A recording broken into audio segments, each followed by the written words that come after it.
울산교육문화 매거진 우리 아이 2021년 봄호 테마 배움 발행일 2021년 3월 31일 발행처 울산광역시 교육청 기획 특집 배움 1 배움이 삶이 되는 미국과 북유럽 프로젝트 학습 글 편집위원 강은정 우리는 이런 교육을 상상하고 꿈꾼다. 왜? 라는 의문을 가지는 교육 각자의 호기심으로 의문을 찾아가고 그 과정 속에서 깊이 있는 탐구를 경험하며 즐거움을 느끼는 교육 정답이 하나가 아닌 교육 프로젝트 학습은 우리가 상상하고 꿈꾸는 교육에 가장 맞닿아 있으며 아이들은 그 속에서 즐거움을 느끼고 서로 협동하면서 자신들의 지식을 만들어 나간다. 아이들이 그룹을 짓고 서로 도우며 생활 속에 활용해보는 산지식을 배우는 프로젝트 학습 과정은 문제 해결 능력을 집중적으로 함양할 수 있다는 점에서 많은 관심을 받고 있다. 미국 모건 힐 차터스쿨 텍스맨 프로젝트 미국 모건 힐 차터스쿨에서는 유치원부터 고등학생을 대상으로 프로젝트 수업을 진행한다. 이 프로젝트는 무려 1년 동안 초등학생을 대상으로 진행되는 수업으로 교실 안에서 하나의 도시를 만드는 프로젝트이다. 이 수업에서 선생님은 시장 혹은 주지사 역할을 수행하고 학생들은 해당 도시의 구성원이 된다. 학생들이 사업체를 가지고 있다면 사업을 통해 번 돈의 일부를 세금으로 납부해야 한다. 그리고 학급에 있는 의자를 살 때도 세금을 낸다. 모든 것은 그저 주어지지 않으며 학생들이 교실에서 의자에 앉기 위해서도 임대료를 낸다. 정기적으로 내는 임대료가 부담스럽다면 의자를 구매할 수도 있는데 이 모든 경제활동에는 세금이 따라 붙는다. 학생들은 각각 도시에서 원하는 직업을 가질 수 있으며 일한 것에 대한 임금을 받고 추가로 일한 것에 대한 대가도 돈을 받는다. 또 자신이 직접 만든 물건을 다른 아이들에게 판매하기도 한다. 이 프로젝트 안에는 다양한 과목을 공부할 수 있는 내용이 포함되어 있으며 그중 가장 핵심은 수학이다. 아이들은 돈이 오고 가는 과정 속에서 경제관념을 터득하고 수학적 능력도 함양한다. 더불어 도시가 어떻게 돌아가는지, 그 속에서 사람들이 어떻게 기여하는지, 어떤 식으로 서로 연결되어 있는지 경험을 통해 체득함으로써 사회 과목도 공부한다. 텍스맨 프로젝트에서 가장 인기 있는 직업은 은행원으로 시험에서 일정 점수 이상을 받아야만 자격이 주어진다. 그렇다면 선생님의 역할은 무엇일까? 선생님은 세금을 걷는 일을 하며 그 외에도 프로젝트의 오류를 줄이고 올바른 길로 갈 수 있게 지도를 한다. 미국 뉴텍 하이스쿨 세계 천연자원 프로젝트 뉴텍 하이스쿨은 1996년부터 지금까지 프로젝트 수업을 운영하는 학교이다. 고등학교 1학년 비오 휘트니스 수업 시간에 세계천연자원의 현황, 문제, 대안 등을 탐구하는 세계천연자원 프로젝트를 진행한다. 생물교사와 체육교사가 협력하는 수업으로 학생들은 북아메리카와 사하라 사막 이남, 아프리카, 중동과 북아프리카로 나누어 그 지역의 천연자원에 대해 조사한다.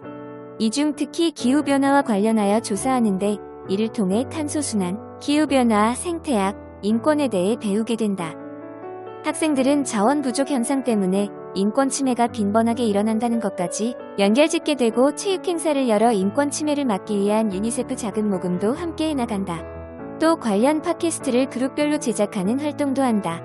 프로젝트 학습은 총 60차시에 걸쳐 이루어지며 고등학교 1학년을 대상으로 매일 90분씩 수업을 한다. 교사는 아이들에게 주제를 던져주고 아이들은 질문을 하며 질문을 바탕으로 프로젝트를 구성하기도 한다. 교사는 인터넷으로 정보를 찾거나 다른 교사, 전문가들과 이야기를 나누며 더욱더 많은 정보를 얻으려고 노력한다. 또 프로젝트 관련 전문가를 초청하기도 한다. 핀란드 실타마키 초등학교의 뮤지컬 프로젝트 매년 핀란드의 실타마키 초등학교에서는 뮤지컬 프로젝트를 실시한다. 뮤지컬을 만드는 과정을 통해서 국어, 음악 등 교과 수업을 자연스럽게 연계시킨다. 먼저 뮤지컬을 만들기 위해 국어 수업 시간에 뮤지컬의 이야기를 모두 함께 만들어간다. 이야기의 발단과 전개, 갈등에 대해 아이들은 배우고 그 배운 내용을 토대로 뮤지컬 이야기를 만들어간다. 음악 시간에는 자신들이 창작한 스토리에 연주와 노래를 얹어 뮤지컬로 완성한다. 영어 수업 시간에는 직접 작사한 핀란드 노랫말을 영어 가사로 번역한다. 아이들은 직접 작업에 참여하며 강한 성취감과 함께 더 깊은 학습을 하게 된다. 덴마크 릴레 베아료세 스콜레의 자전거 프로젝트 릴레 베아료세 스콜레 학생들은 대부분 자전거로 등교한다. 첫 시간은 고학년 학생들로 구성된 학교 교통안전 도우미들이 나와 학생들에게 자전거를 깔끔하게 관리하는 방법과 안전하게 타는 방법을 설명한다. 수학 시간 수학 선생님은 칠판에 도형 대신 자전거를 그린다. 자전거에서 볼 수 있는 삼각형을 찾는 도형 수업이다. 그 다음 영어 선생님은 학생들이 함께 자전거에 관련된 영어 단어를 생각해보는 시간을 갖는다. 자전거 수업은 교실 안에서 끝나지 않는다. 학생들은 직접 자전거를 타고 학교 근처 자전거 정비소로 향한다. 학생들은 전문 자전거 정비사와 함께 자전거 수업을 진행한다. 3인 1조로 직접 브레이크를 점검하고 체인의 오일을 체크한 후 자전거 개조 작업도 참여한다. 정비소로 간 학생들은 자전거 프레임의 지각 부분을 찾아낸다. 이어서 영어 선생님이 자전거와 관련된 영어 단어를 말하면 해당 부분을 터치하고 돌아오는 게임을 실시한다. 수업이 교실 안에서 듣기만 하는 것이 아니라 눈으로 직접 보고 만지며 이루어진다. 스웨덴 미르쉐 숲학교의 프로젝트. 미르쉐 학교의 수업은 숲에서 이루어진다. 선생님이 지켜보고 있는 가운데 아이들은 숲속에서 마구 뛰어가서 숨바꼭질을 하고 각자의 본인들 방식으로 산으로 뛰어 올라가며 그 안에서도 나무를 오르는 등 활동적인 수업이 이어진다. 활동적인 수업이 지나고 정해진 그룹끼리 새소리를 듣는 수업이 진행된다. 새소리에 대한 재미있는 이야기를 선생님이 하면 아이들은 직접 그 새소리를 듣기 위해 같은 그룹끼리 더 깊은 곳으로 향한다. 그 다음은 수공예품을 만드는 수업인데 주로 목공과 재봉틀을 활용한다. 이때 아이들에게 안전에 대한 교육과 사용법을 알려주고 단계별로 접근한다. 아이들이 실습할 때 선생님은 아이들이 작업을 혼자서 할 수 있게 간섭하지 않고 안전선 밖에서 기다려준다. 수업이 끝나고 아이들은 자기에 대한 평가를 한다. 선생님은 성취보다는 그 아이의 생각과 감정, 성장하는 모습에 초점을 둔 질문을 한다. 학생이 만든 작품에 대한 색상과 모양의 선택 이유, 도구 사용 여부와 어려움 해결 과정, 작품에 대한 평가 등을 질문하고 이러한 과정을 평가한다. 이 학교 외에도 핀란드에 움직이는 학교 프로젝트, 이탈리아 루이지 에이나우디 기술고등학교 헌법 프로젝트, 판매대행 회사 프로젝트, 뉴질랜드 와나카 초등학교 친환경 놀이터 프로젝트 등 다양한 프로젝트 학습들이 세계의 교육 현장 곳곳에서 이루어지고 있다. 존 듀이는 학습자는 흥미있는 문제를 접하게 되면 스스로 탐구하고 사고하는 방법을 배우게 된다. 라고 했다. 코로나19로 위축된 교육 현장에서 학생들이 프로젝트 학습을 통해 열정을 다하여 배움을 실천하고 성장할 수 있기를 기대해본다. 기획, 특집 배움 2. 고교학점제, 나만의 시간표가 생긴다. 글 이선민. 화봉고등학교. 학생이 수업을 선택한다고? 수강 신청. 나만의 시간표. 대학생이냐고? 아니, 고등학생. 고교학점제가 이를 가능하게 한다. 고교학점제는 학생이 적성과 진로에 따라 다양한 교과목을 선택 이후에 누적 학점이 기준에 도달하면 졸업을 인정받는 제도를 말한다. 지금까지 고등학생들은 학교에서 편성한 교육과정에 따라 수업을 들어왔지만 고교학점제가 시행되면 학생들은 자신의 진로에 따라 원하는 과목을 선택하여 수업을 듣게 된다. 개인별 진로와 적성에 맞는 맞춤형 교육 실행. 화봉고등학교는 2025년 고교학점제 전면 시행에 대비해 2018년부터 2020년까지 고교학점제 연구학교를 운영했으며 2021년부터는 선도학교로서 고교학점제를 위한 교육과정 운영 역량을 유지시켜 나가고 있다. 따로 선택과 집중을 통한 자기주도성 고취. 고교학점제의 키워드는 선택이라고 해도 무방하다. 학생의 선택권 확대를 위해 화봉고등학교는 학생 선택형 전면, 개방형 교육과정과 소인수 교육과정 트랙과 같은 다양한 교육과정을 통해 학생의 과목 선택권을 확대하고 학생의 자기주도성을 고취하고자 했다. 학생 선택 개방형 교육과정 운영에서 가장 큰 변화는 시간표 운영이다. 전 과목 이동 수업 형태로 진행되기 때문에 시간표는 기존의 학급 단위 동일 시간표가 아니라 학생 개인별 시간표로 운영되어 학생들은 대학생처럼 매시간 자신의 선택 과목 수업이 이루어지는 강의실로 이동해야 한다. 이때 블록타임제를 도입하여 학생들이 매시간 이동해야 하는 어려움과 불편함을 최소화하도록 노력했다. 또 같이 배움으로 성장하는 꿈. 고교학점제의 시작이 선택이라면 고교학점제의 꽃은 수업이라고 생각한다. 학생 개개인의 선택이 빛을 발하기 위해서는 학생 각자의 소질과 역량을 키워야 하고 그것의 함양은 수업과 배움에서 비롯되기 때문이다. 화봉고등학교는 선진형 교과교실제를 활용하여 교과교실에서 학생활동 중심 수업을 실천하고 교과별 교육과정 재구성을 통한 수업, 평가, 기록의 일체화를 구현하기 위해 노력했다. 학생들은 다양한 활동과 자신의 과목 선택 및 앞으로의 진로를 어떻게 연결해 나갈 수 있는지를 가장 궁금히 여겼고 이에 대한 많은 상담 요청이 있었다. 이 부분에서 담임교사, 교과 담임교사, 진로교사의 역할이 중요하다고 할 수 있다. 그리고 미래, 인재 양성. 화봉고등학교는 울산 일반계 고등학교 중 처음으로 교과 특성화학교를 신청하여 ICT 및 과학 융합을 중점 교과로 2017년부터 현재까지 운영하고 있다. 특히 교과 특성화학교를 운영하는 전담부서가 조직되어 ICT를 활용한 다양한 융합 수업과 활동을 기획하여 성과를 올리고 있다. 또한 매년 색다른 주제로 개최되는 스팀데이, 메이커톤과 같은 화봉고등학교의 ICT 융합 특색 프로그램을 통해 학생들이 자기주도적으로 아이디어를 제시하고 활동하는 학생 개별 맞춤형 교육을 실천하며 미래 교육에 향한 발걸음을 계속해 나가고 있다. 고교학점제라는 큰 흐름을 맞이하며 자기주도성과 진로와 적성을 고려한 개별 맞춤형 교육이라는 고교학점제가 지향하고 있는 가치들은 고교학점제가 미래 사회와 교육을 향한 변화의 시작점이 될 수밖에 없는 사실을 보여주고 있다. 2022년 교육과정 개정 고시 및 특성화고 전면 시행과 일반계고 부분 도입 그리고 2025년 일반계고의 전면 시행될 고교학점제는 이제 더 이상 거부할 수 없는 큰 흐름이 되었다. 이 흐름에 맞추어 교사, 학부모, 교육청, 교육부가 함께 고민하고 연구하며 문제점을 공유하고 해결책을 찾아서 상생할 수 있는 분위기를 조성할 수 있도록 노력하였으면 한다. 기획특집 배움상. 전문적 학습 공동체 우리는 나누면서 실천하고 성장한다. 글 최지연 옥동초등학교. 혼자서 고민하지 말아줘요. 다른 사람 다 잘할 거라고. 오늘만 시간을 좀 내어줘요. 선생님이 주인공이죠. 우리 맘을 모으고 서로 나누면 모두 함께 성장할 텐데. 전문적 학습 공동체 지원단에서 참여한 전학공 재개발 노래 일부. 학교 현장에서 학교 안 전문적 학습 공동체를 어떻게 풀어가야 할지 고민하시는 선생님들께 함께 걸어가자는 마음으로 이야기를 엽니다. 전문적 학습 공동체는 선생님들이 자발성, 동료성, 책무성을 바탕으로 수업과 교육 활동 혁신을 위해 함께 연구 실천하며 성장을 도모하는 학습 공동체를 말합니다. 옥동초등학교는 효율적이며 교육적 가치를 지닌 교육 활동을 실천하고 학생 참여 중심 수업을 위한 연구 활동을 위해 학년 단위 전문적 학습 공동체를 운영하고 있습니다. 학년의 자율성을 기본으로 하고 학년의 전문적 학습 공동체 리더의 다모임인 해융통통 전학공을 통해 학년 간 소통을 유지하며 민주적 학교 문화를 실행해가는 것입니다.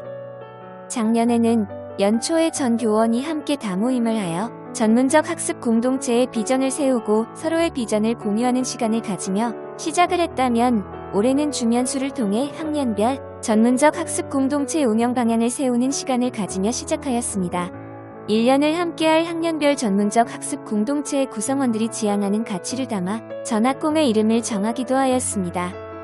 이렇게 2월 말에 2021 교육과정 준비 기간에 전학공 1년살이의 첫걸음은 매우 의미 깊었습니다. 우리 학교는 특색교육의 배움, 소통, 나눔을 대주제로 정하고 연사회 실시하는 프로젝트 학습의 주제를 선정하였습니다. 그리고 효과적인 프로젝트 학습을 운영을 위한 교사에게 필요한 역량을 갖추고자 전학공의 분기별 연구 주제를 선정하기로 하였습니다. 지난 3월 초부터 2학기에 실시하는 2개의 프로젝트 학습을 설계하였고 이에 따라 전학공별로 1학기에 집중 탐구할 연구 주제 2가지를 선정하여 연구활동의 방향을 정해가고 있습니다. 전문적 학습 공동체의 활동이 수업에 대한 연구로 제한되는 것은 아닙니다. 코로나 상황으로 인해 진행되고 있는 원격 수업 운영 전반에 대한 협의 과정도 전학공의 활동 중 하나입니다. 또 학년에서 공동의 문제라고 여겨지는 것은 함께 고민하고 해결해 나가는 과정이 모두 전학공의 활동이라고 할 수 있습니다. 다채로운 학년 교육과정의 교육활동에 대한 의견 나눔, 학생들의 생활교육을 위한 회복적 생활교육의 방향, 수업에 대한 성찰 나눔 등이 모두 각 학년의 전학공회 활동으로 이루어지고 있습니다. 초등학교의 특성상 학년 단위의 전문적 학습 공동체를 운영하게 되는데 학년 간의 소통을 위해 전학공 리더들의 다모임인 해움통통 전문적 학습 공동체를 운영합니다. 해움통통 전문적 학습 공동체에서는 각 학년의 의견을 모아 협의하기도 하고 협의된 내용을 각 학년에 전파하는 역할을 하며 모든 전학공의 연결고리 역할을 합니다. 각 학년의 전학공을 연결하는 또 하나의 고리로 옥동의 듀 플랫폼 밴드가 있습니다. 옥동의 듀 플랫폼은 각 전학공의 활동 내용, 자료, 결과물 등을 공유하고 나눌 수 있는 온라인의 연결고리입니다. 이 밴드는 학교 밖의 교육 공동체에게도 오픈되어 있어 옥동초의 전학공 운영 사례를 나누고 있습니다. 이러한 공유와 나눔은 다른 학교들의 전학공이 바람직한 성장으로 한 걸음 나아가는 길에 함께 걸어가고 있는 것입니다. 교육의 전문가인 교사들이 함께하는 전문적 학습 공동체에서 배움과 나눔의 마인드로 집단지성의 힘을 발휘한다면 교사로서 더욱 성장하는 기쁨을 나눌 수 있을 것입니다. 기획, 특집, 배움사. 비대면, 교육시대 자기주도 학습 능력 키우기. 글, 편집위원 강진영. 2020년 코로나19로 온라인 수업이 교육계 전반에서 실시되었다. 온라인 수업은 일부 학생들에게는 자기주도 학습을 할 수 있는 계기가 되었지만 또 다른 학생들에게는 단순 클릭으로 인해 학력 저하를 초래하는 결과를 가져왔다. 온라인 학습 시대 핵심 키워드 자기주도력. 자기주도력은 과거 경험을 바탕으로 현재 행동을 바꿀 수 있는 힘을 말한다. 스스로 해야 할 일을 잘 해냄으로써 스스로에 대한 믿음이 생긴다는 것이다. 자기주도력은 자존감과 함께 자신의 강점을 알고 개발하는 능력과 위기 대처 능력, 문제 해결 능력 등을 두루 갖췄을 때 제대로 발휘될 수 있다. 학생과 학부모가 함께 키우는 자기주도 학습 능력. 자기주도 학습이란 학생 스스로가 주도권을 가지고 학습 목표를 설정하고 효율적인 학습 전략을 통해 학습 결과를 스스로 평가하는 일련의 과정으로 자기주도 학습 능력을 키우는 방법은 다음과 같다. 학생 1. 공부의 필요성과 욕구 가지기. 2. 공부에 대한 적극적인 열애 보이기. 3. 자율적으로 필요한 공부 시간 계획하기. 4. 학습, 목표 혹은 받고 싶은 성적에 대한 목표 세우기. 5. 원하는 공부 시간을 스스로 점차 늘리기. 6. 공부 내용과 방법을 스스로 선택하기. 7. 자율적인 자기 평가와 판단에 따라 학습 계획을 스스로 재구성하기. 학부모 1. 아이의 학습 방법이나 공부 시간은 자율 선택에 맡기기. 2. 공부의 필요성과 욕구가 있는지 확인하기. 3. 공부를 강요하지 않기. 4. 아이의 다양성 인정하기. 5. 공부에 집중할 수 있는 집안 분위기 만들기. 6. 책상 앞에 앉는 끈기 길러주기. 7. 아이가 좋아하는 것 관찰하기. 자기주도 학습 사이트. 이학습터 교육부, 한국교육학술정보원이 지원하고 17개 시도 교육청이 직접 운영하는 우리나라 공교육 대표 초중학교 온라인 학습 서비스. 위두랑 한국교육학술정보원이 만든 온라인 학습으로 학급 단위 온라인 커뮤니티로 활용하는 학습 서비스. 디지털 교과서 에듀네티 클리어 회원가입 후 이용할 수 있고 한정된 크기의 종이에는 담아낼 수 없는 다양한 이미지와 동영상 제공. 도와줘요. 꿀박사 서울특별시 교육청에서 만든 실시간 질의응답 공간으로 질문을 올리면 학생, 교사, 대학생 재능기부단이 문제를 해결해줌. 칸 아카데미 2006년 살만칸이 만든 기영리 교육 서비스로 초중고교 수준의 수학, 화학, 물리학부터 컴퓨터 공학, 금융, 역사, 예술 등 4천여 개의 동영상 강의를 제공함. 학생들이 자신의 속도에 맞는 연습을 통해 부족한 부분을 메꾸고 학습 속도를 높일 수 있도록 개별 맞춤형 학습이 가능. 자기주도 학습을 위한 자기관리. 1. 자기관리법. 일정하게 공부할 수 있는 장소와 시간 정하기. 책상 주인은 단조롭고 깔끔하게 정리하기. 메모의 중요성을 알고 교과서와 노트에 공부한 내용을 정리하는 습관 가지기. 공부보다 재미있는 것 줄이기. 1. 자기관리 앱 이용하기. 비주얼 타이머. 간결한 인터페이스. 남은 시간을 한눈에 볼 수 있음. 포커스. 1일 주간 별 집중 시간을 통계로 분석 가능. 토글. 데일리 플래너로 활용 가능하고 기록 후 통계로 분석 가능. 워크플로우. 리스트 작성용으로 생각 정리 도구로 사용. 포리스트. 스마트폰 사용 시간을 줄이기 위해 만들어진 앱으로 스마트폰 사용 시간이 적을수록 나무가 자라며 게임과 같이 느껴짐. 마이앱이. 습관 만들기를 위해 고안된 앱으로 위젯 설정 및 요일별 목표 설정 가능. 기획 특집 배움 5. 코로나19 이후 에듀테크와 교육자의 역할. 글 안영근 동국대학교 교양기초교육부 교수. 우리에게 이미 익숙해진 4차 산업혁명은 2016년 1월 스위스 다보스 세계회포럼 이하 WEF 2016을 시작으로 최근 몇 년간 화두로 떠올랐고 모든 국민에게 미래 사회를 어떻게 준비해야 할 것인지 한 번쯤은 생각할 수 있도록 큰 숙제를 안겨준 핵심 키워드이다.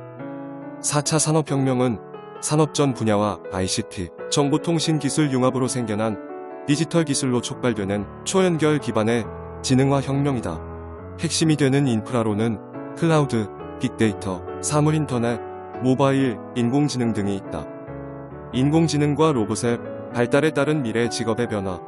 WEF 2016 미래 직무와 직업에 대한 예측을 기반으로 한 인공지능과 로봇의 발달로 현재 인간의 일자리 중 약 65% 정도는 사라지고 약 90% 정도는 상당 부분 대체될 것이며 새로운 일자리 창출 또한 어려울 것이라는 비관론과 장기적으로는 양질의 일자리 창출과 경제 활성화에 도움이 될 것이라는 낙관론 등이 보고되고 있다. 그러나 제시된 내용과 수치로 두려움을 가질 필요는 없을 것 같다. 인간의 적응력과 잠재력은 항상 예측을 뛰어넘어 인간만의 사회를 발달시켜 왔기 때문이다. 이로 볼 때 미래 사회가 시작되더라도 인공지능이 사람을 대체하는 것이 아니라 인공지능 기술을 인간의 업무를 보완해주는 도구로 활용하면서 직무를 바꾸면 경쟁력을 높여갈 것임을 예측할 수 있다. 따라서 4차 산업혁명과 같은 빠른 기술 발전 및 시대 변화에 따른 준비와 대응 전략으로는 결국 교육이 답이라는 생각이 든다.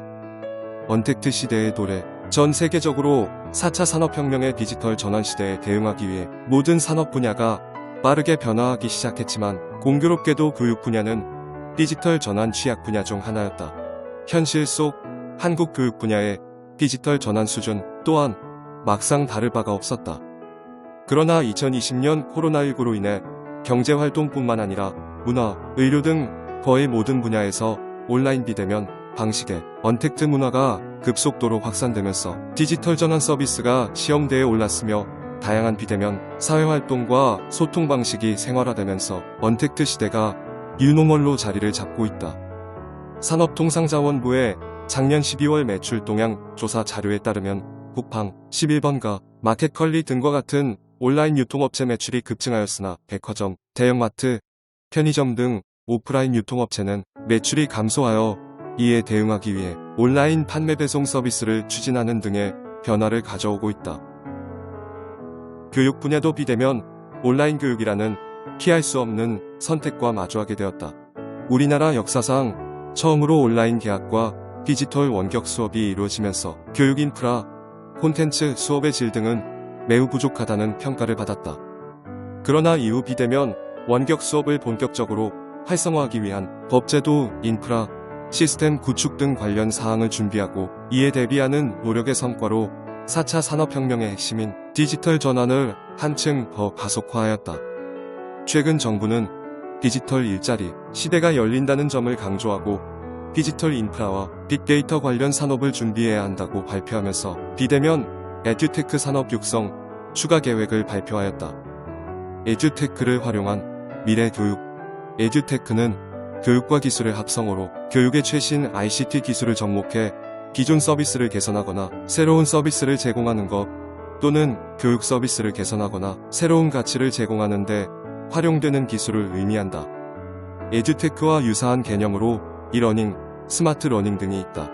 이러닝은 전자적 수단, 디지털 교과서, 온라인 학습, 정보통신 및 전파방송 기술을 활용하여 이루어지는 학습 방법이고, 스마트 러닝은 스마트폰, 태블릿 PC, 이북 단말기 등 스마트 디바이스와 이러닝 신기술이 융합된 학습 방법이다.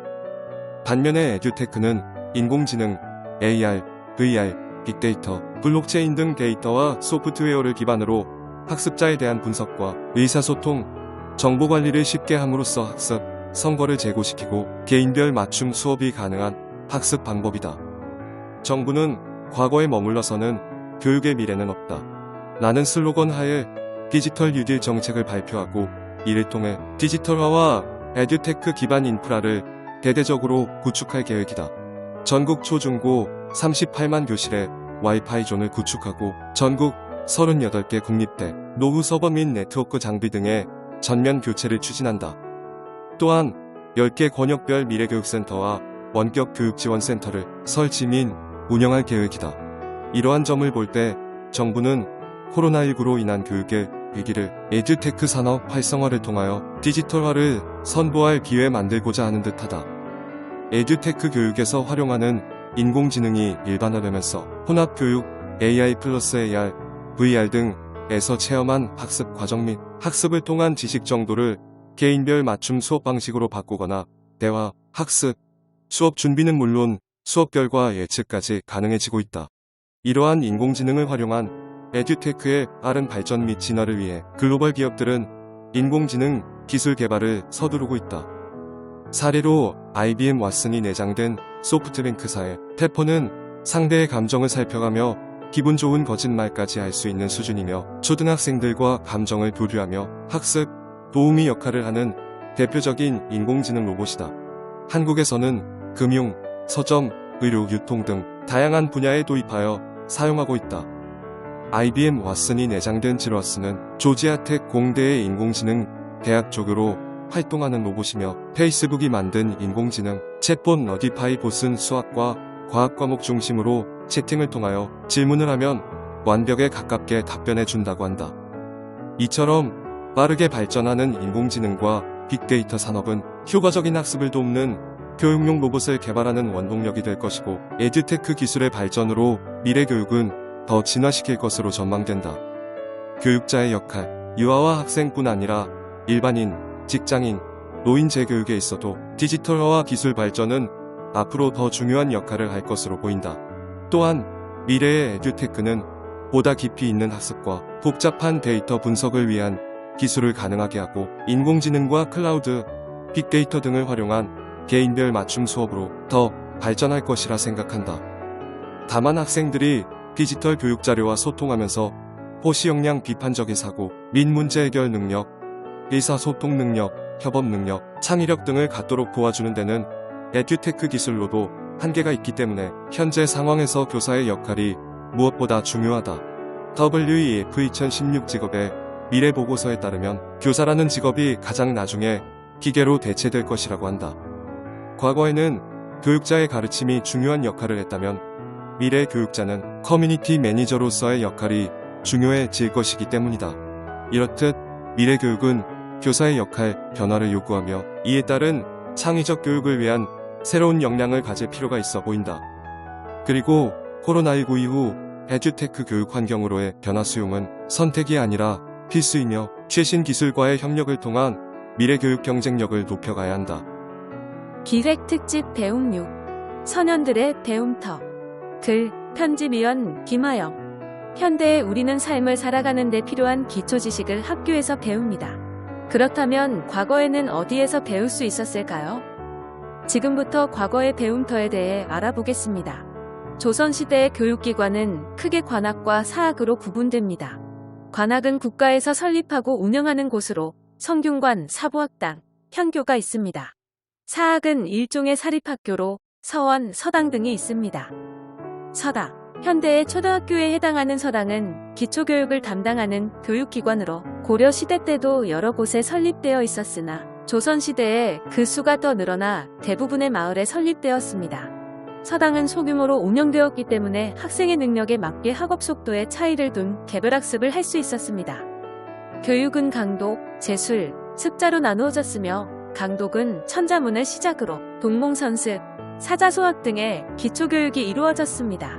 서당의 보급으로 부유한 양반 자제들뿐만 아니라 일반 서민들까지 기초교육을 받을 수 있었기에 교육의 기회가 확대될 수 있었으며 이를 통해 백성들의 문자교육과 그 마을의 도덕적 기풍을 수립하는 데 이바지할 수 있었습니다. 일제강점기에는 독립의식을 고취하는 역할을 하기도 하였습니다.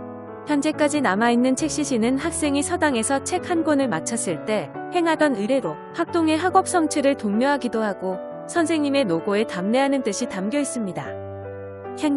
향교는 유학교육을 위해 지방에 설립된 관립교육기관으로 지금의 중고등학교에 해당합니다.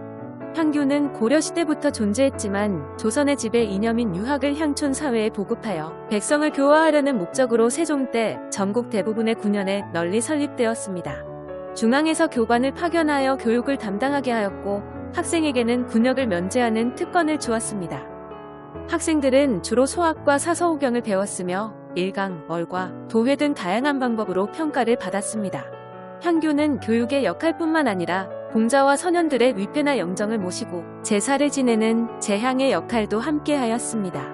향교에 소속되는 것은 양반 신분을 보증해주고 군역을 피할 수 있는 수단이 되었으므로 유생들은 향교에 소속되기를 희망하였습니다. 서원은 향교와 마찬가지로 지금의 중고등학교에 해당하는 사립교육기관입니다. 서원은 학덕이 높은 선현을 제사하며 학문을 연마하는 곳입니다. 또한 서원은 성리학을 교육하고 후학을 양성하는 곳입니다. 향교와 서원은 중등교육의 역할을 함과 동시에 선현을 배양하는 사당의 기능을 하였다는 점에서 공통점이 있습니다. 하지만 향교는 나라에서 세운 관학이고 서원은 사대부들이 지은 사학이라는 점에서 차이가 있습니다. 향교는 공자를 비롯한 중국과 조선의 선현들을 배양하였던 반면 서원은 조선의 대학자나 정치가를 배양했다는 점 또한 차이점입니다. 나라에서 서원의 토지와 노비를 내려주었으며 서원을 통해 양반의 지위를 보장받을 수 있었기 때문에 많은 양반이 서원에 소속되기를 희망하였습니다. 공자는 삶의 세 가지 즐거움을 배우고 때에 맞게 익힘, 벗이 먼 곳에서 찾아오는 일 남이 알아주지 않아도 성내지 않음을 꼽았습니다. 세 가지 즐거움 중 첫 번째인 배움은 천자문이나 동몽선습 등을 외우는 것만을 의미하는 것이 아닙니다. 어려운 일을 헤쳐나가면서 얻는 경험, 사람이 함께 살아가기 위한 기본 예절과 배려 또한 배움입니다. 때로는 지겹고 싫을 때도 있습니다. 그럼에도 배움을 놓지 않는 것은 어려운 숙제를 마쳤을 때, 시험을 끝마쳤을 때, 그리고 내가 원하는 바를 이루었을 때 느끼는 만족감과 즐거움 때문이 아닐까요? 생생교육 현장 1. 자유학년제를 통한 마음, 찬배움 찬꿈 찬학습인 양성. 이은정, 화봉중학교. 미래를 준비하는 우리 아이들에게 필요한 것은 단순한 지식이 아니라 변화하는 사회에서도 무엇이든 배울 수 있고 스스로 새로운 지식을 구성할 수 있다는 자신감을 가지는 것이다. 자유학년제는 미래 사회를 대비할 역량을 키워주고 꿈과 길을 찾을 수 있도록 도와주며 경험할 수 있는 기회를 제공해주는 교육과정으로 등장하였다. 자유학년제는 아이들이 실제 삶 속에서 가치를 창출하는 일을 수행할 수 있는 역량을 기르기 위해 수업과 평가를 변화시키고 자유학기 활동을 통해 나를 찾아가는 과정이다. 배움과 삶이 일체화되는 수업. 아이들의 배움터는 책상이 아니라 세상이다. 라는 말이 있다. 자유학년제의 수업은 교과서 속에 정형화된 학습 내용에서 벗어나 아이들이 배움을 실제 삶과 연결하여 문제를 해결할 수 있는 역량을 길러주고자 한다. 화봉중학교는 삶에서 찾아낸 주제에 여러 교과를 연결하여 녹여내는 과정을 수업과 평가에 적용했다. 팬데믹이라는 주제로 교과 간 프로젝트 수업을 진행하여 아이들이 수업의 중심이 되고 서로 협력하며 삶과 밀착된 교육을 실현하고자 하였다. 그 외에도 아이들의 안과 삶이 일치하는 배움을 위해 아이들이 살고 있는 터전인 마을을 주제로 융합 수업을 운영하였다. 국어 시간에는 연시조 형태로 신울상가를 지어보고 사회 시간에는 우리 마을 공유자료집을 제작하였다. 기술과정 시간에는 반구대 안각화의 수렵 도구를 찾아보고 제작해 보았으며 미술 시간에는 울산 이어 그리기를 통해 울산 명소를 바탕으로 창의적인 작품을 완성해 보았다. 마을에 관심을 가진 학생들의 역량은 자라서 사회 전체로 확장되어 적용될 것이다. 나를 찾아가는 자유학기 활동. 자유학기 활동의 영역인 진로 탐색, 주제 선택, 예술체육, 동아리 활동의 각 영역별 특색을 살린 다양한 활동을 통해 아이들은 자신의 꿈과 길을 찾아가는 한 해를 보냈다. 학문 중심의 교과목에서 확장된 다양한 주제에 대한 전문적 교과 연계 주제 선택 활동 및 학생의 교육과정 선택, 창의적 체험과 연계한 범교과 주제 선택 활동을 운영하였다. 과학 주제 선택 활동에서는 물 부족 지역을 위한 와카우터를 제작하는 등 세계 문제를 해결하는 과학적 원리를 적용한 산출물들을 제작하였으며, 국어 주제 선택 활동에서는 다양한 그림책을 읽고 모둠별로 질문과 토론의 시간을 통해 창의적 사고력을 길렀다. 기술과정 주제 선택 활동에서는 목공 기술을 생활에 접목해보는 실습을 통해 미래 메이커 역량을 기르는 시간을 가지기도 하였다. 음악, 체육 교과와 연계한 예술 체육 활동을 통해 심미적 역량을 기르고, 다양한 진로 탐색 프로그램을 통해 아이들은 자신의 꿈을 찾아 나갔다. 마을로 돌아온 꿈 멘토, 진로학습 코칭으로 다양한 전공의 마을 선배들을 만나 공부 방법을 찾아보고 진로 관련된 독서, 활동 후 협동화를 제작해 보기도 하였다. 지역기관과 연계한 진로 체험 활동을 통해 자신의 흥미와 적성을 찾아가는 시간을 가졌다. 동아리도 선정부터 활동까지 학생 중심으로 이루어지도록 하였다. 환경 개선 활동 동아리 함께 같이 학생들의 아이디어로 누구나 찾기 쉬운 층별 안내도를 제작하여 부착하였고, 글쓰기 동아리 너나들이는 1년간 글쓰기 활동 결과물을 책으로 편찬하였다. 다 함께 공유하는 축제의 장. 자유학년제를 마무리하는 시기에 교육 공동체가 함께하는 자유학년제 온라인 콘서트를 운영하였다. 학생들이 중심이 되어 1년 동안 운영한 학생 중심 자유학기 활동과 교과 활동 내용을 취합하고 아이들이 자신들의 활동 결과물을 직접 소개하는 영상물을 제작하여 유튜브 채널을 통해 공유하였다.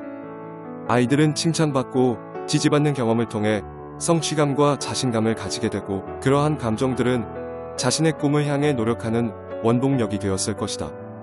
자유학년제가 성적 위주의 경쟁에서 타인의 눈으로 자신을 평가하는 것이 아니라 아이들이 자신이 무엇을 좋아하는지 탐색하고 새로운 상황에서도 주어진 일을 하나씩 해결해 나갈 수 있다는 자신감을 가질 수 있는 성장과 협력의 역량을 길러주는 특별한 한 해가 되었기를 기대해본다.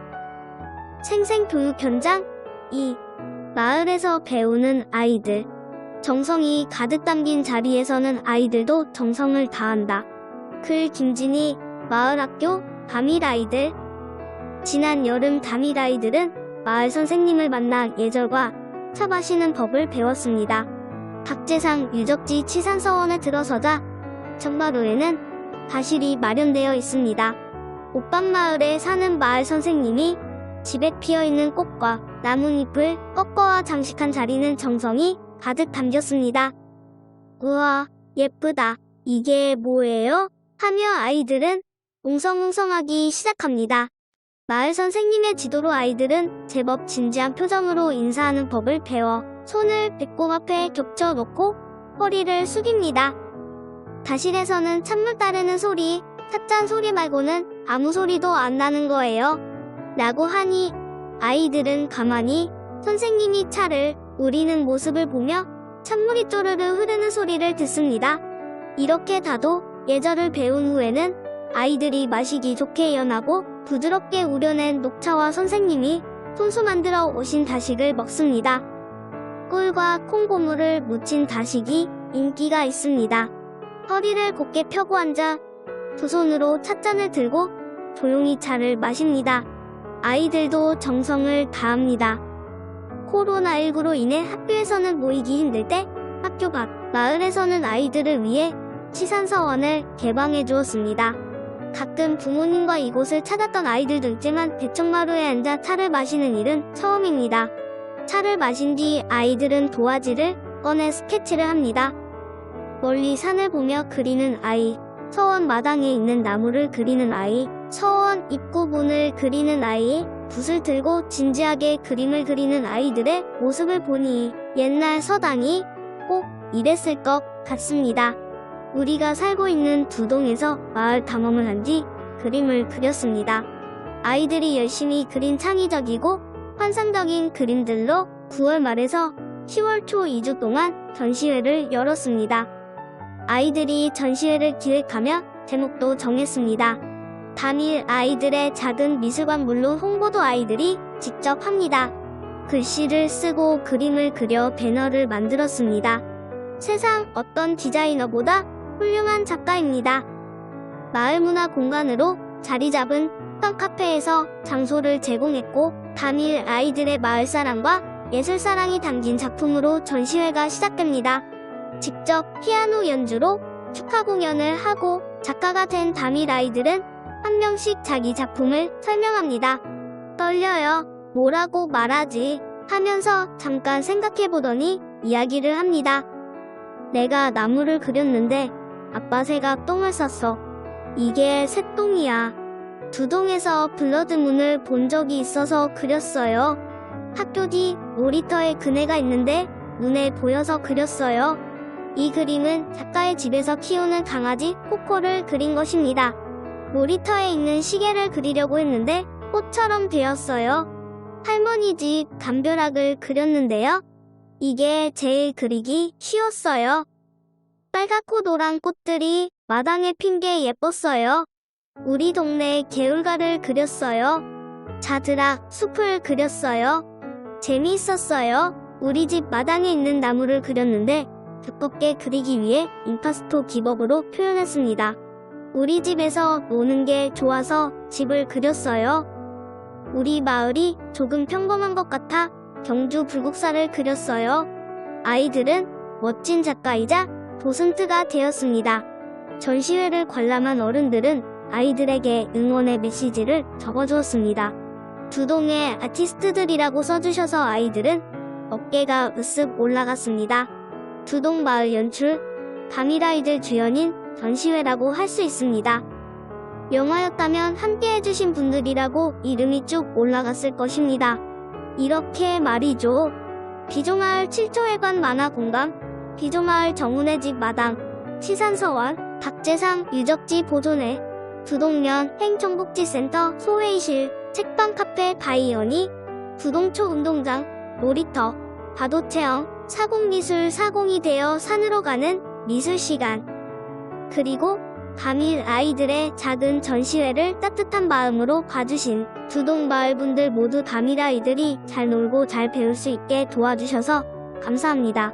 덕분에 온 마을이 아이를 키운다는 말을 실감합니다. 생생교육 현장 3. 코로나19 이후 수업의 변화. 글 이승왕 울산 양정초등학교. 온라인 개학으로 시작된 수업의 변화. 2020년 3월 31일 교육부는 온라인 개학이라는 새로운 학교 교육 운영 방향을 발표했다. 코로나19의 확산으로 인하여 지속적으로 개학이 연기되면서 정상적인 교실 수업에 어려움을 겪게 되자 교육의 변화를 모색하게 된 것이다. 이는 교육 공동체에 대한 학교 교육의 절실함이 반영된 결과라고 할 수 있다. 온라인 개학이라는 전례 없는 시도에도 불구하고 교육 현장에서는 콘텐츠 활용 수업, 실시간 쌍방향 수업, 과제 수행 중심 수업 등을 통해 수업에 대한 혼란을 줄이기 위해 노력했다.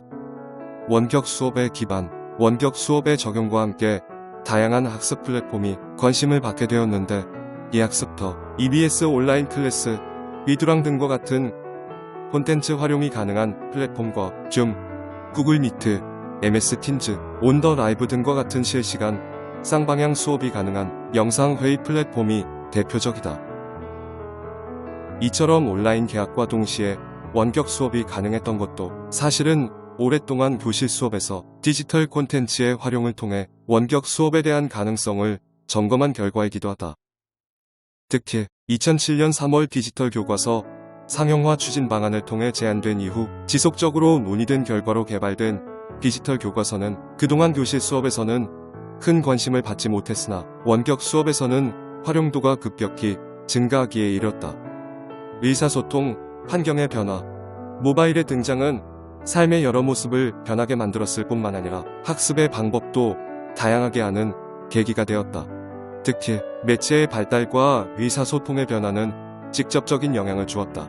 매체는 현대를 살아가는 우리가 정보에 좀 더 쉽게 접근할 수 있도록 하는 도구이자 의사소통 수단으로서 다양하게 사용되고 있다. 원격 수업이 본격적으로 관심을 받기 시작하면서 매체를 활용하는 능력이 학습 능력의 기반이 되었다.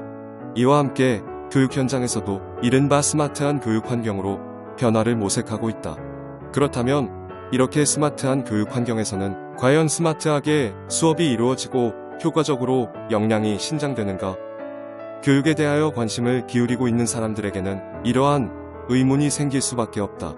정보기기의 발달은 활동 중심 수업 방법을 다양화하는 데 기여하고 있다. 가령 태블릿 PC를 사용하여 즉흥적으로 자료를 찾을 수도 있고 영상을 제작할 수도 있으며 의견을 모으고 기록으로 남기기에도 수월하다. 또한 수행평가에서도 영상 제작을 평가과제로 제시하는 사례가 많은 것도 바로 이와 관련이 적지 않다.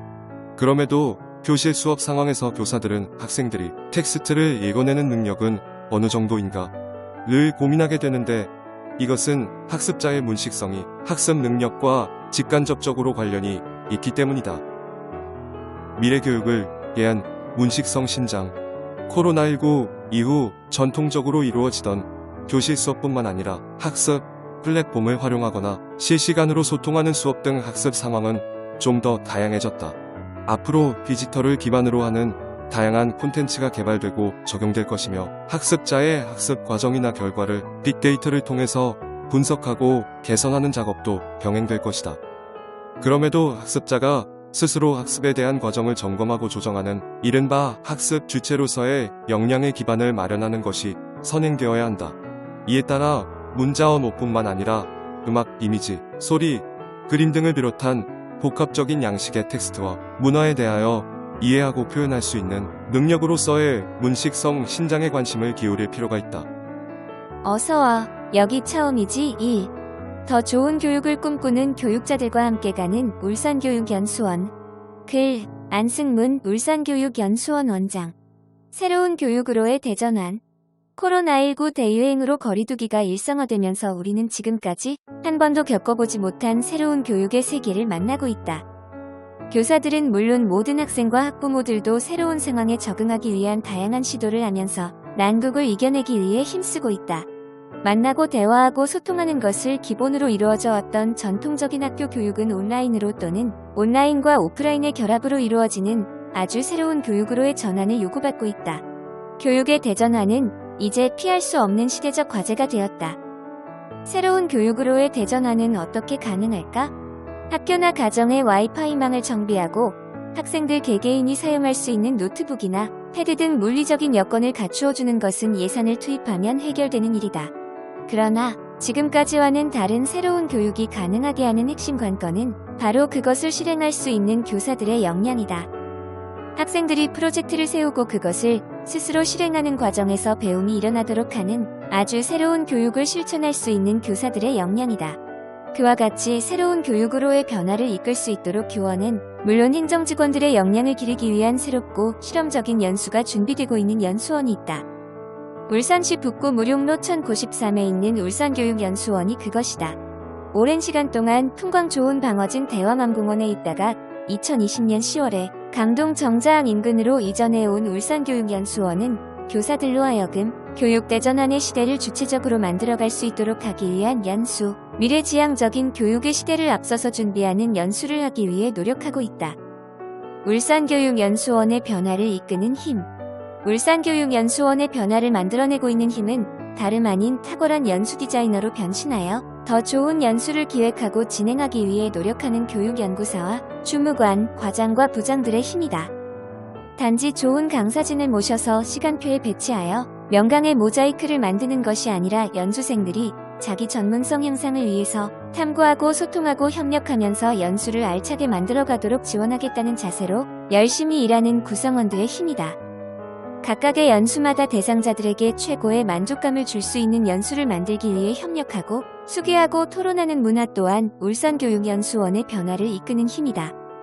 그동안 울산교육연수원의 모든 구성원들은 교원 연수와 행정직원 연수 모두를 좀 더 발전시키기 위해 토론하고 수기하면서 다양한 노력을 기울여왔다.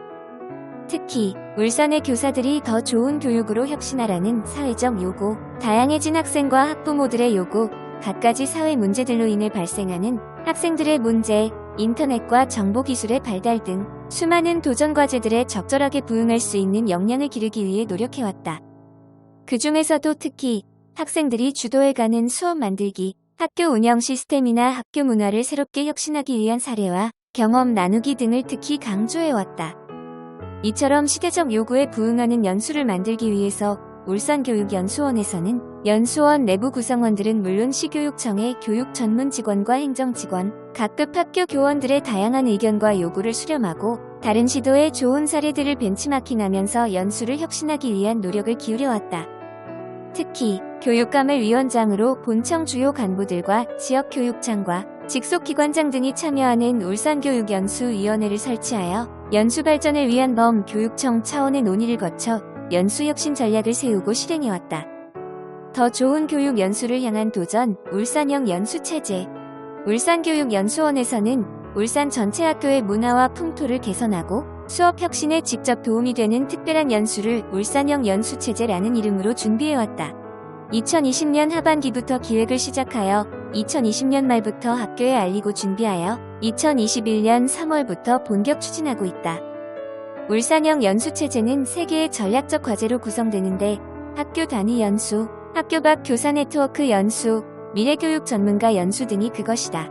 먼저 학교 단위 연수는 희망하는 학교에 한해서 예산을 지원하여 학교가 주도적으로 실행하게 하는 연수이다.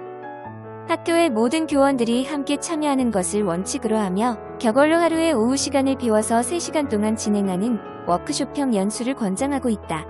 2021년에는 64개 학교들이 신청하여 진행하는데 프로그램 기획과 운영은 학교 스스로 하되 학교가 원하는 경우 울산교육연수원에서 강사를 추천하는 등 최대한 지원하는 방식으로 실행되는 연수이다.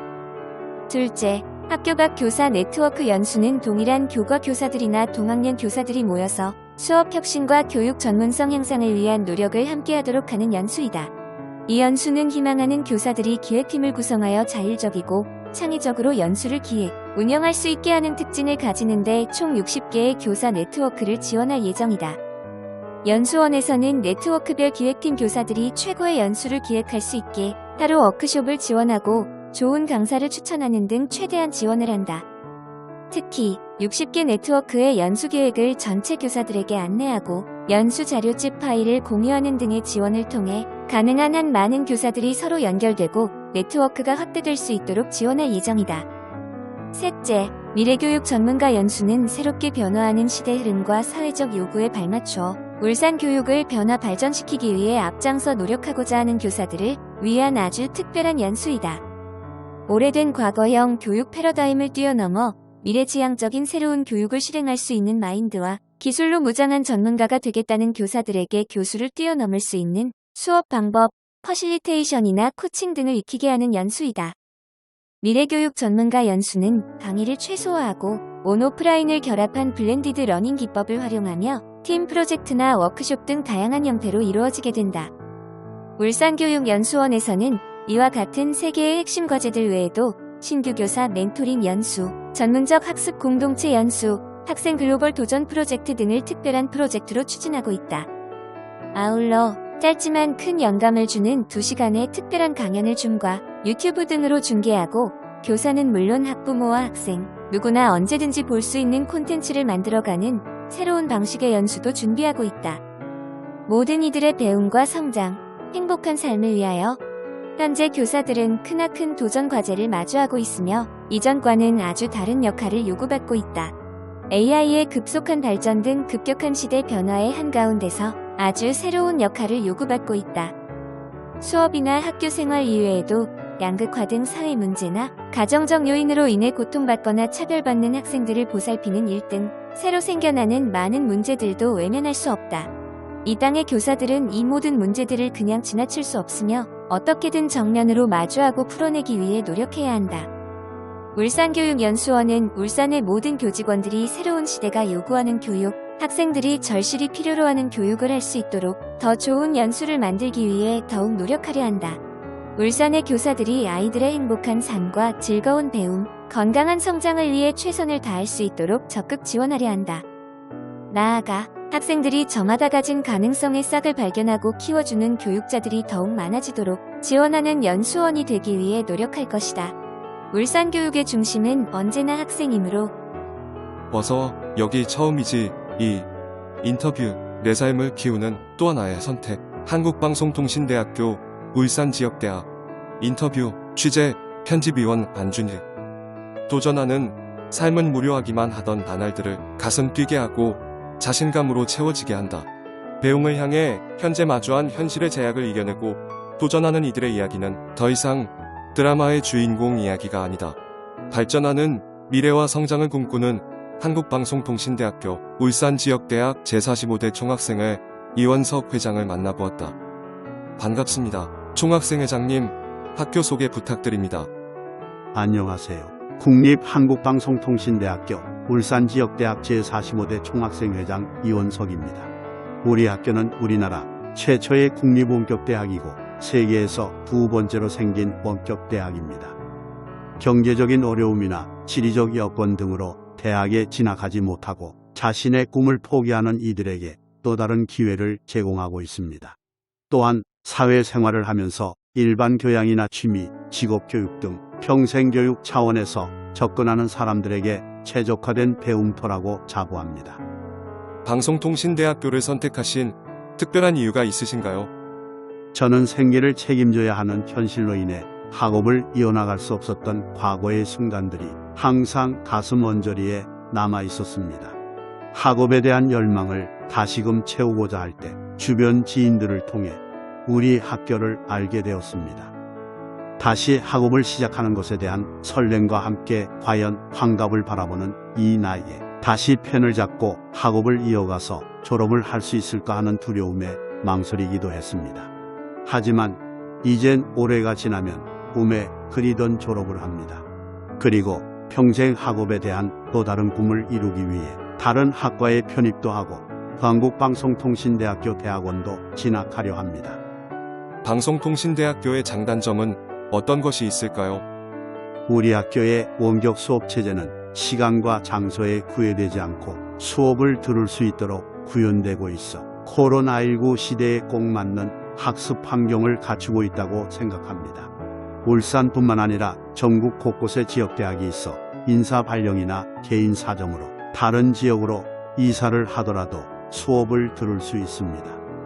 또한 4년제 대졸 학력 인정과 국내 4년제 원격 대학 중 가장 저렴한 학비도 큰 장점입니다. 유일한 단점은 입학은 쉽지만 졸업이 어렵다는 점입니다. 학사 관리가 엄격해서 입학생 대비 졸업생 비율이 20%가 채 되지 않는다고 합니다. 수업이나 평가는 어떤 형태로 이루어지나요? 수업은 온라인 수업과 출석 수업으로 이루어져 있습니다. 출석 수업 이후 시험 치르는데 개인 사정상 출석 수업이 어려운 경우에는 대체 시험을 치를 수도 있습니다. 학기별로 중간과제물과 기말고사가 있습니다.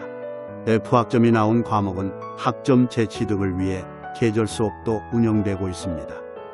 직장 생활을 하면서 학습을 따라잡기 힘들지 않나요? 일과 학습을 병행하는 것은 정말 힘들었습니다. 그럴 때 선배들이 주축이 되어 운영하는 학과별 스터디 그룹과 멘토링, 튜터 제도의 도움을 받을 수 있었습니다. 여러 스터디 그룹이 학과별로 운영되고 있고 학습과 학교 적응에 어려움을 겪는 학우들은 온오프라인으로 튜터와의 상담할 수 있습니다. 또 신입생은 첫 학기 학사 일정의 전반적인 부분을 멘토링 제도를 통해 선배들의 도움을 받을 수 있습니다.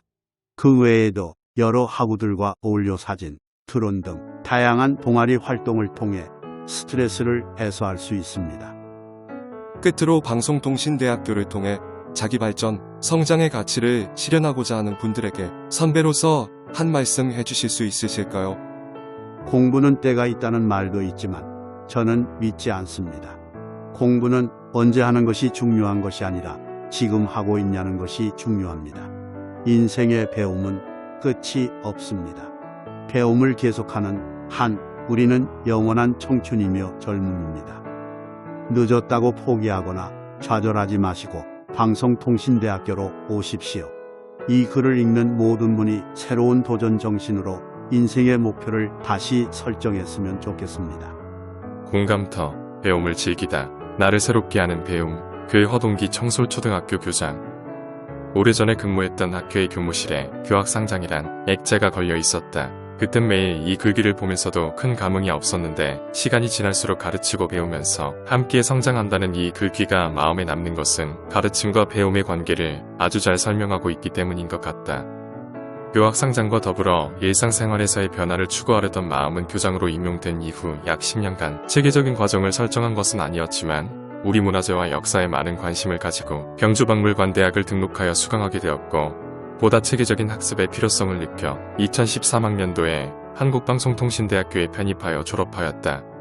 그리고 2014년도에는 한자능력 2급, 2018년도에는 공인중개사 자격 취득, 2020년에는 한국사능력 1급 시험에서 100점을 받는 등 나름대로 배움과 성취를 쉼없이 이루어왔다. 이러한 것들은 나에게는 의미 있는 일탈이었고 도전이었다. 끝없는 배움의 과정은 내 삶을 긴장시키기도 하면서 삶에는 활력을 주었으며 무언가 이루었다는 성취감을 맛보게도 해주었다. 이는 결코 쉬운 일만은 아니었다. 한국방송통신대학교 문화교육학과 3학년에 편입하면서 시작된 공부는 문화산업과 기획, 동서양 철학, 도시와 건축, 공연예술 등 매 학기당 6과목에 18학점을 이수하여야 했다. 방송 강의와 출석 수업, 과제 제출, 객관식 및 주관식 평가는 늦가기 학생이 감당하기에는 무리가 있었다. 노안으로 돋보기를 끼고 교재를 읽고 과제를 해결해야 했는데 처음에는 한 페이지를 읽기도 전에 눈물이 고이면서 시야가 흐릿해지는 것이었다. 돋보기를 벗고 먼 곳을 자주 응시하거나 물로 눈을 씻고 나서야 다시 책을 볼 수 있었다. 하지만 이러한 현상도 첫 학기의 중반을 넘기면서 차츰 해소되었고 꾸준히 노력한 결과 매 학기 장학생이 되었다. 졸업식에서는 성적 우수상을 받는 작은 기쁨을 맛보기도 하였다. 돌이켜보면 편입과 졸업, 한자, 한국사 급수 및 공인중개사 자격 취득 등 이러한 과정들은 내 생활에 활력을 주었으며 목표를 향해 나아가려는 열정과 노력 후 얻어지는 성취감은 나이에 구애됨이 없는 배움의 즐거움을 알게 해주었다. 특히 지난 40여 년 동안 오직 교육 활동에만 전념해온 나에게 이러한 과정들은 주변과 세상을 바라보는 시야를 넓혀주는 계기가 되고 새로운 만남과 미래의 삶을 살펴볼 수 있게도 하였다. 올해는 교직생활 42년을 마무리하며 새로운 삶을 준비해야 하는 한 해이다. 이는 내 삶의 또 다른 도전이기도 하여서 다양한 분야의 독서와 정보 수집을 통하고 조금씩 발걸음을 넓혀서 내디뎌본다. 최근 10여 년간의 배움과 배움을 통한 성취는 정년퇴직 후의 삶도 원만히 접근하고 잘 적응할 수 있게 하는 동력이 되리라 생각한다.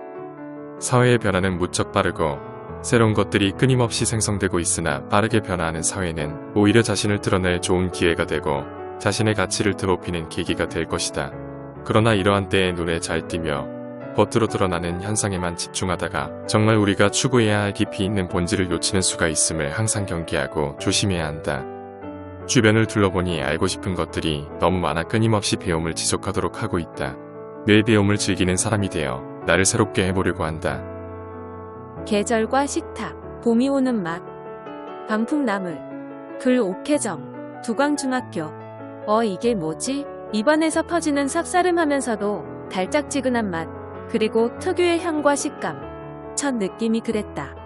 마치 입안에 봄이 오는 것 같은 맛. 방풍나물이다.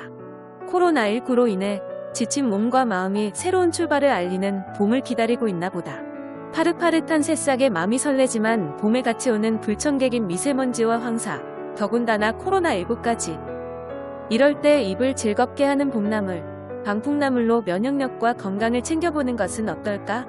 긴 추위를 견뎌낸 봄나물엔 다른 제철 음식에 비해 비타민, 미네랄 등 다양한 영양소가 더 많이 포함되어 있다. 이런 영양소들은 피로, 미세먼지, 빈혈, 그리고 다이어트까지 다양한 곳에 효능을 보이는데 그중 면역력도 높여주는 방풍나물이 제격이다. 방풍나물은 성질이 따뜻하고 맛이 달고 매우며 독이 없고 36가지 풍증을 치료한다고 동의보감에 기록되어 있다. 이름에서 느껴지는 것처럼 풍을 예방한다고 하여 주로 약용식물로 사용했으나 지금은 특유의 쌉싸름한 맛을 살려 고기를 먹을 때 상추나 쑥갓과 함께 쌈으로 먹으면 고기의 누린내를 없애 음식의 맛을 더욱 좋게 하고 연한 잎은 날것으로 먹기도 하고 생선회에 곁들이거나 샐러드, 비빔밥, 무침, 볶음 등의 식재료로 폭넓게 활용되고 있다.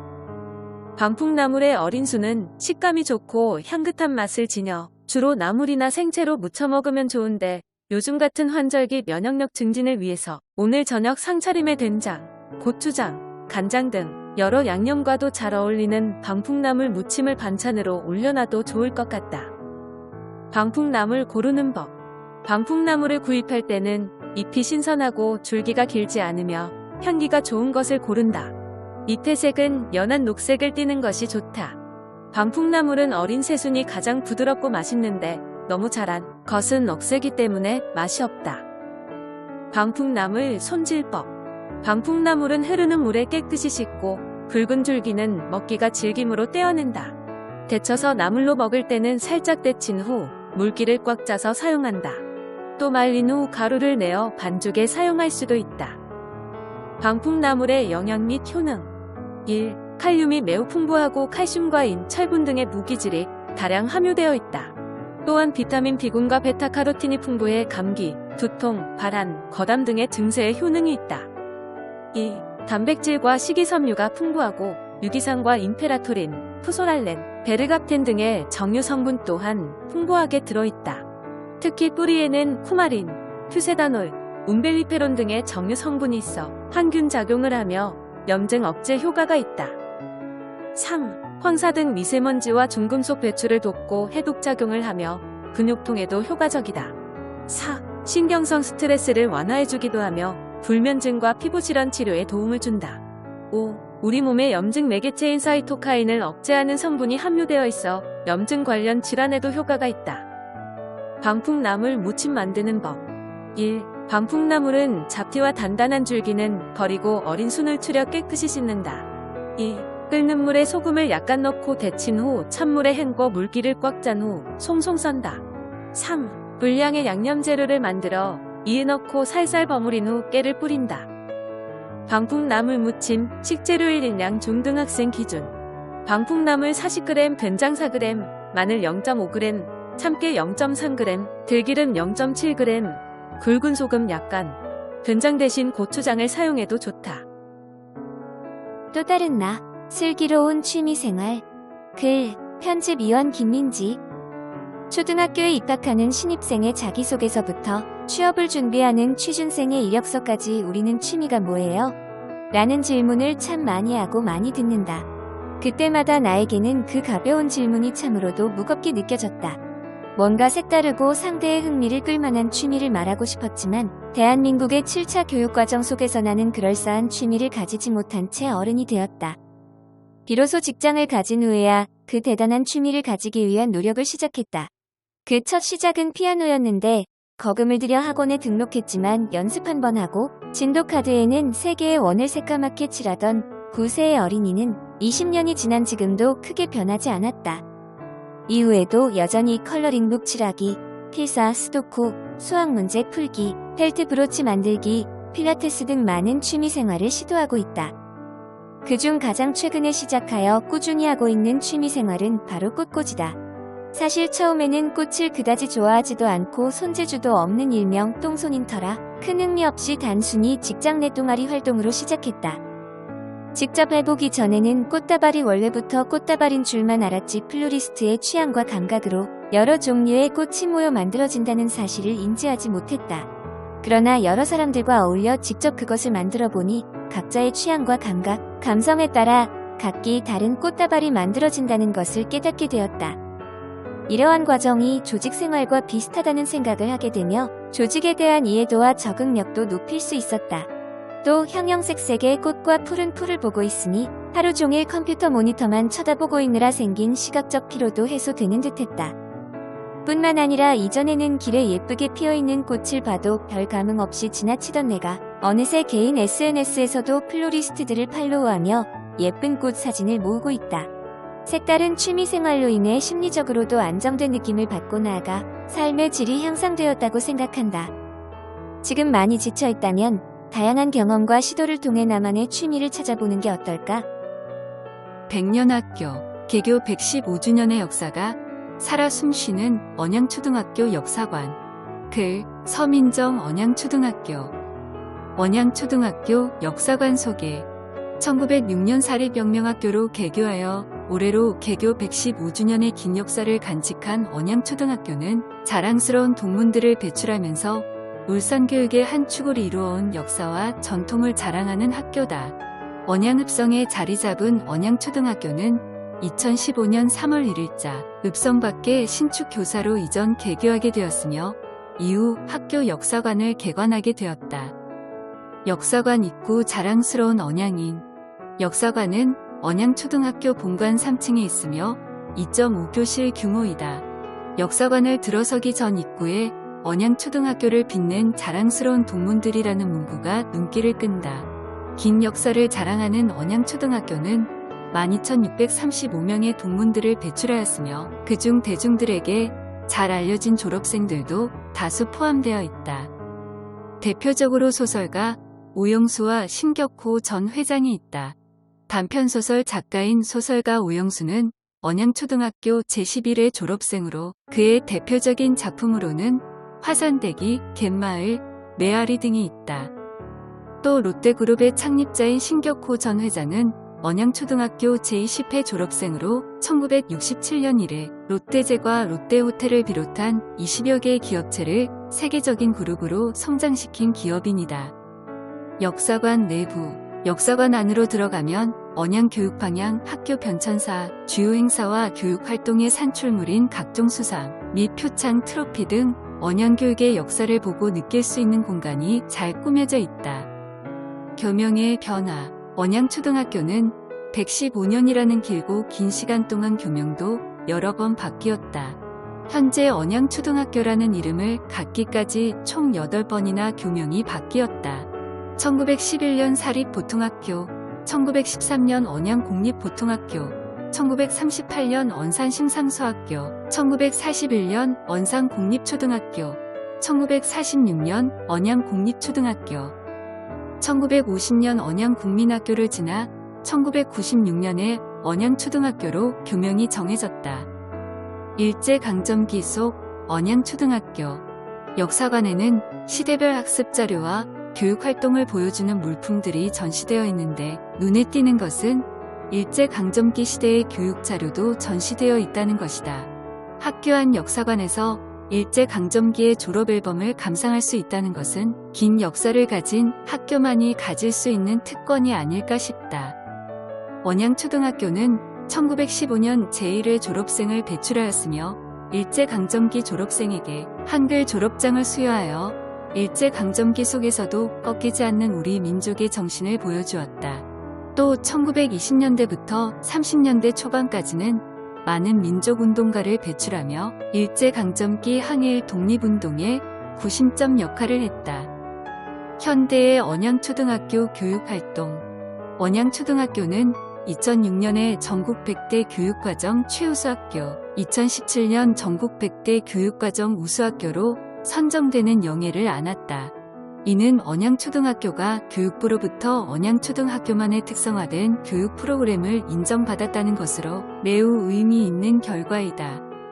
역사관에는 언양초등학교에서 추진한 특색교육 사업의 산출물들이 잘 전시되어 있다. 언양초등학교 역사관에는 앞서 소개한 것 외에도 무적의 배구단, 동창회 발전사 등 다양한 분야의 역사가 소개되어 있다. 지금 이 순간에도 언양초등학교의 역사는 계속 변화하고 성장하고 있다. 언양초등학교 역사관이 현재 재학 중인 언양초등학교 학생들의 꿈과 끼가 모여 더욱 멋진 모습으로 꾸며지길 기대해본다. 그곳에 가면 다시 가고 싶은 그곳, 뉴질랜드. 글, 강혜진 울산초등학교. 블룸버그 통신이 지난해 12월에 발표한 코로나19 회복 탄력성 순위에서 뉴질랜드는 85.6을 기록해 지속적인 1위를 유지했다. 같은 시기 영국 이코노미스트는 코로나 사태를 가장 잘 극복한 나라로 뉴질랜드를 꼽았다. 얼마 전 마스크 없이 직장을 가고 아이들이 학교 갈 수 있는 뉴질랜드 뉴스를 보니 그들이 부러워지면서 몇 년 전 국외 연수로 갔던 추억들이 새록새록 떠올랐다. 뉴질랜드는 북섬과 남섬으로 이루어져 있는데 북섬은 화산의 섬이고 남섬은 빙하의 섬이다. 낭만의 바다를 품고 있는 코발트 블루의 도시 오클랜드, 원주민 마오리족의 문화를 느껴볼 수 있는 화산지대 로토루아, 끝없이 이어지는 푸른 초원과 이국적인 풍경들은 그냥 보는 것만으로 힐링이 되는 시간이었다. 2016년 6월 우리는 뉴질랜드 포인트 뷰 초등학교에 있었다. 울산교육청 선진교육문화체험 국의연수의 일정으로 방문했던 곳 중 한 곳으로 뉴질랜드 북섬 최대 도시 오클랜드 동부에 위치한 사립초등학교였다. 학교에 들어섰을 때 무엇보다 눈에 들어오는 건 푸른 잔디 운동장이었다. 잔디 운동장은 2층의 학교 건물과 주변 마을들과도 잘 어울렸다. 어렸을 때 이민 와서 이곳에서 무용을 가르치는 한국인 여선생님은 어렸을 때부터 집에서 한국어를 사용해서 한국말을 상당히 잘했고 학교에 대해 친절하게 설명해 주셨다. 교실을 둘러봤는데 쉬는 시간인지 수업 중인지 자유시간인지 언뜻 구분이 되지 않았다. 그만큼 우리나라에서 늘 보아왔던 광경이 아니었다. 교실 내부는 각종 수업 자료 결과물로 꾸며져 있었고 교실이라는 한 공간 안에 선생님과 이야기를 주고받으며 공부하는 학생, 자기 수준에 맞는 문제를 푸는 학생, 태블릿이나 노트북으로 공부하는 학생, 이렇게 크게 세 모둠으로 나누어져 있었기 때문이다. 수업도 토론식으로 진행되었는데 특히 수학 시간에 어린 학생들이 여러 가지 방식으로 문제 풀이하는 방법을 선생님과 서로 이야기하며 알아가는 모습은 매우 인상적이었다. 우리나라는 모든 초등학교가 3월 같은 날 입학식이 열리지만 그곳은 입학식이 따로 없고 만 5세가 되는 생일날이 입학식이며 이날은 교장 선생님께서 직접 입학식을 거행하는 것이 교장 선생님의 일과 중 가장 중요한 일이라고 했다. 교과서가 따로 없고 노트북과 태블릿, 프린트물로 수준별 수업을 했지만 우리나라와 같다고 느낀 점도 있었다. 바로 독서와 글쓰기 교육이었다. 옛날이나 지금이나 어느 나라든 독서와 글쓰기 교육을 중요시하는 건 그것이 기본 중의 기본이기 때문일 것이다. 또 하나 기억에 남는 부분은 창작 공작실이 매우 잘 되어 있는 점이었다. 톱, 납땜기 등 위험한 물건들이 많이 있었지만 선생님의 철저한 지도하에 안전하게 수업이 진행되었다. 어렸을 때부터 직접 도구를 사용해서 만들고 고치는 것이 창의력 발달과 실생활에도 도움이 되기 때문이라고 설명했다. 몇 년이 지난 이야기이지만 여전히 그때의 기억이 생생하다. 해외여행이 어려워진 요즘 함께 갔던 직원들과 함께 뉴질랜드 여행 이야기를 하곤 한다. 코로나19로부터 자유로워지는 때가 오면 꼭 가족들과 함께 로토루아 곤돌라를 타고 고급스러운 레스토랑에서 수채화 같은 로토루아 전경과 아름다운 호수를 바라보며 저녁을 먹을 수 있기를 기대해본다.